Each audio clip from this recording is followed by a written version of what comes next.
అందరికీ నమస్కారం।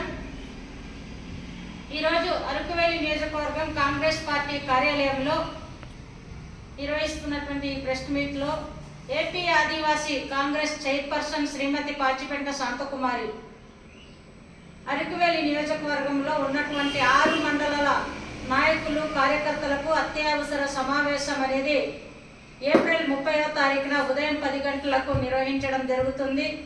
మే 13న జరగబోయే సార్వత్రిక ఎన్నికలు ఇండియా కూటమి ఏదైతే తీసుకుందో దాని నిర్ణయానికి అనుగుణంగా మనమందరం కూడా కలిసి అభ్యర్థుల గెలుపు కోసం మనం అందరూ కూడా కృషి చేయాలనేసి పిలుపునివ్వడం జరుగుతుంది। కనుక ఈ యొక్క సమావేశానికి మండల నాయకులు, కార్యకర్తలు, అభిమానులు, బూత్ కమిటీ ఏజెంట్లు, ఎంపీటీసీలు, జెడ్పీటీసీలు, సీనియర్ నాయకులు అందరూ కూడా హాజరై ఈ యొక్క కార్యక్రమాన్ని విజయవంతం చేయగలుగుతారనేసి కాంగ్రెస్ పార్టీ నుండి తెలియజేయడం జరుగుతుంది, పిలుపునివ్వడం జరుగుతుంది। కనుక అందరూ కూడా త్వరితగతిన హాజరవ్వాలని అందరికీ హృదయపూర్వక నమస్కారాలు తెలియజేస్తున్నాను।